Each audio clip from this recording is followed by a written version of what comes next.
Hezbollah chief Nasrallah के मारे जाने पर एक और बड़ी खबर, इजराइल ने किया ऑपरेशन न्यू ऑर्डर। नसरुल्लाह के खात्मे के लिए ऑपरेशन न्यू ऑर्डर को लॉन्च किया गया और इसी ऑपरेशन में ये देखिए जो रणनीति बनाई गई और जिस तरह से लाइव मॉनिटरिंग की गई बाकायदा।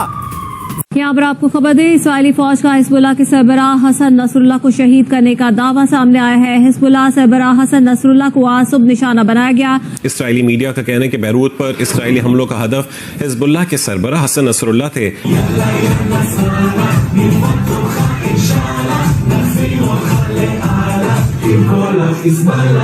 गया हिजबुल्लाह का दुल्हा जो जन्नत निकल गया। जीजे सिंह सर, आप तो जानते ही होंगे क्योंकि हम ये चर्चा इसलिए भी कर रहे हैं, 1992 में भी एक एयर स्ट्राइक हुई थी सर, जिसमें नसरल्लाह से पहले का जो चीफ है उसे मार गिराया गया था। यानी ये चोट पहले भी हिजबुल्लाह को पहुंचाई गई है, लेकिन इस बार जिस बड़े स्तर पर ऑपरेशन को अंजाम दिया गया है, ये दावा किया जा रहा है कि अब हिजबुल्लाह लगभग साफ हो चुका। जी बिल्कुल, मैं तो ये कहूंगा कि इनकी जो पूरी कमान कंट्रोल था, जैसे आप अभी बता रहे थे कि ये नसरुल्लाह और उसके साथ 14 कमांडर खत्म हो चुके हैं। अभी अहम खबर शामिल करें, इस्राइली फौज ने ये दावा किया है कि हिजबुल्लाह सरबराह हसन नसरुल्लाह हमले में मारे गए हैं। एक बड़ा हमला हुआ है इजराइल की तरफ से, एयर स्ट्राइक बैरूत में, और इजराइल के इस हमले में हिजबुल्लाह के officially announced that it has killed the head of Hezbollah, Hassan Nasrallah. Hezbollah के लिए ये एक बहुत बड़ा नुकसान है और इजराइल की ये एक बहुत बड़ी जीत है। पूरा का पूरा गजा शहर खंडर। इजरायली फोर्सेस ने लबनान के दारुल हुकूमत बैरूत में हिजबुल्लाह के मरकजी दफ्तर को निशाना बनाने का दावा किया है। इस संगीन सूरत हाल ने पूरी दुनिया को हिला कर रखा हुआ। हम लाते हैं टॉक शोज और अनलिमिटेड एंटरटेनमेंट सिर्फ यूट्यूब पर। अगर आपने अभी तक हमारा चैनल सब्सक्राइब नहीं किया तो अभी सब्सक्राइब करें और बेल आइकॉन को क्लिक करके हमारी लेटेस्ट वीडियोस के बारे में अपडेट जानें। मैडम शेख, गजा में हजारों बेगुनाह लोग कत्ल करने के बाद, और कत्ल भी ऐसे हैं कि अभी 2 दिन पहले उन्होंने एक कंटेनर भेजा है जिसमें जो मस्क शुदा लाशों से भरा हुआ था वो उन्होंने गजा भिजवाया है। हजारों लोग कत्ल करने के बाद, लाख के करीब लोग माजूर, बेगुनाह लोग माजूर बनाने के बाद, और जो कत्ल और माजूर होने वाले हैं मैडम शेख, उनमें खवातीन और बच्चों की अक्सरियत है, और लाखों लोगों को बेघर करने के बाद और गजा की तकरीबन 20% जमीन मजीद छीन लेने के बाद, और कासिम सुलेमानी से लेकर इस्माइल हानिया तक सारा कुछ करने के बाद अब इसराइल लबनान पहुंचा है। और इस अभी बात हो रही थी कि इस वक्त जब हम बात कर रहे हैं उस वक्त अक़वाम मुत्तहिदा का इजलास हो रहा है और मुसलमान सफ़ीर भी वहाँ मौजूद हैं।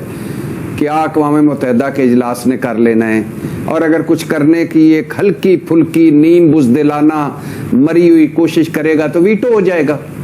और क्या मुसलमान सफ़ीरों की औकात और हैसियत है इस वक्त पूरी दुनिया में, और क्या वो कर सकते हैं? बेचारे कुछ भी नहीं कर सकते।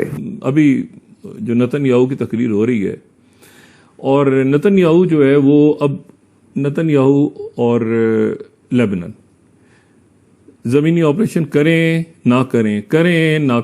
अच्छा, यहां तक अब पहुंचने के बाद वो गुंजाइश नहीं है रुक जाएं, क्योंकि अब आपने जमीनी ऑपरेशन करना है, नहीं करना तो उधर से हिजबुल्लाह तो तैयार, उधर से वो जवाब देंगे ना, तो अब आपने उठा लिया कदम, तो अब आपने करना है। तो ज़ेलेंस्की को तो थ्रोन अंडर द बस हो गया। ज़ेलेंस्की जो है, पहले मैं उसका किस्सा आपको सुनाऊं क्या बेचारे के साथ हुआ है, पहले उसको मैं बताता हूं फिर मैं इधर। ज़ेलेंस्की की मुलाकात हुई कल प्रेसिडेंट बाइडेन से और कैमला हैरिस से, और वो उनका विक्ट्री प्लान जो था वो लेके गए थे, वो ऐसे करके न्यूयॉर्क की फजाओं में जो है वो तहलील हो गया, गायब हो गया वो विक्ट्री प्लान। उसमें एक तो ये था कि नेटो में हमें लेकर आए, दूसरा ये था कि हमें आप डीप इनसाइड रशिया इजाजत दें वेपन्स यूज करने की, तो वो दोनों चीजें ठुस। और बल्कि कैमला हैरिस ने उनकी मुलाकात के दौरान ट्रंप को निशाना बनाया कि ट्रंप जो बात कर रहा है कि जी हमें यूक्रेन का साथ नहीं देना चाहिए और हमें ये करना चाहिए वो करना चाहिए, ट्रंप तो बिल्कुल यूक्रेन को सरेंडर करवाना चाहता है। अच्छा, वो अब ज़ेलेंस्की सोच रहा है कि भाई एक मिनट, मतलब ये आपने भी तो मुझसे एंट्री करवा दी है, आप ना मुझे वेपन यूज करने दे रहे हैं, आपने मुझे वो पैसे दे दिए, दोबारा 8 बिलियन अनाउंस कर दिए, 5.5 बिलियन जो एक्चुअली एक्सपायर हो रहे थे कांग्रेस से, वो देने ही थे आपने।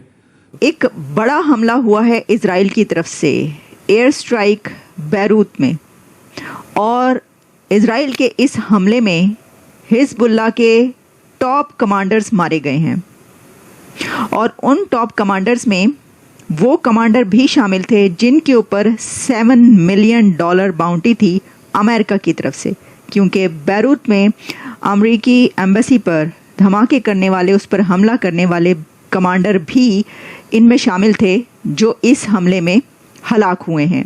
ये एक इतना बड़ा हमला था कि 31 से ज़्यादा लोग इसके अंदर मारे जा चुके हैं। हिजबुल्लाह के लिए ये एक बहुत बड़ा नुकसान है और इज़राइल की ये एक बहुत बड़ी जीत है। आप जानते हैं कि इज़राइल ने कहा कि ये अब एक हम न्यू फेज़ ऑफ वॉर में दाखिल हो चुके हैं। ये जब पेजर्स का वो इशू क्रिएट हुआ, जब पेजर्स के धमाके होने शुरू हुए वहाँ पर, उसके बाद फिर उन्होंने कहा कि अब हम एंटर हो चुके हैं न्यू फेज़ ऑफ वॉर में, जिससे सब ने ये समझा कि ये उनकी तरफ से एक तरीके से कंफर्म किया गया है कि ये धमाके उन्हीं की तरफ से किए गए हैं। वो कैटेगोरिकली उन्होंने ये कंफर्मेशन नहीं दी इजराइल ने, और वो दे भी नहीं सकते, क्योंकि जो रूल्स एंड रेगुलेशंस हैं इसके हिसाब से अगर वो करेंगे, क्योंकि जो सिक्योरिटी काउंसिल है उसके अंदर पहले ही ये इशू उठाया जा चुका है, जिसके अंदर ये कहा है कि ये जो पेजर्स के जरिए जो धमाके किए गए हैं वो इंसानी हकूक की खिलाफ वर्जी और इस तरह की बहुत सारी चीज़। और अब मैडम शेख, सवाल आपका ये है कि गजा के बाद इसराइल के लबनान पर हमले, दुनिया इसराइल को रोकने में नाकाम क्यों है? पहली वजह अमेरिका इसराइल के साथ है, और अमरीकी, आपको पता होगा कि 7 अक्टूबर के बाद अमरीकी सदर भी आए थे इसराइल, अमरीकी वजीर खारजा कई बार आए, अमरीकी वजीर दिफा कई बार आए, अरबों डॉलर दिए उन्होंने और बेताशा असला दिया, और जब मौका आया अक़वाम मुत्तहिदा में वीटो किया। बरतानिया और 90% यूरोप साथ है इसराइल के। पर आपको याद होगा ऋषि सुनक जो वो उस जहाज में आए जिसमें इसराइल पहुंचे थे, जिस जहाज में असला था। और इसके अलावा दूसरी वजह है मैडम शेख कि दुनिया गजा के साथ है वो या तो कुछ करने के काबिल नहीं है, या बस खाली डरी डरी मुजम्मतें और डरी डरी हमदर्दियां करने के काबिल है। फिलिस्तीनी हमारे भाई हैं, हम फिलिस्तीनियों के लिए जिहाद, तुम्हारे घर तोड़ के तुम्हारे घरों में मिसाइल डाल देगा इजराइल, और डाल भी रहा है। वहां पे 42,000 लोग गजा में मारे गए हैं और लेबनान में मामला शुरू हो गए हैं, आपने उसका जिक्र तक नहीं किया। ये मतलब कहाँ की, मैं समझ नहीं पाता। अगर आपने फिर अल जजीरा को लेकर आओ, हाय मर गए, हाय मार दिया दैया रे दैया। चले कश्मीर का जिक्र ना करें आप, देख मतलब ठीक है इस वक्त वो उस तरह मामला नहीं है गर्म जिस तरह लेबनान या फलस्तीन का मामला है। फलस्तीन का तो जिक्र करो ना, खुदा का खौफ करो यार। तो आपको ये वीडियो कैसा लगा कमेंट बॉक्स में जरूर लिखिए, इस वीडियो को लाइक कीजिए, शेयर कीजिए, सब्सक्राइब करना ना भूलिए आपके चैनल EFC को। मिलते हैं अगली वीडियो में। जय हिंद।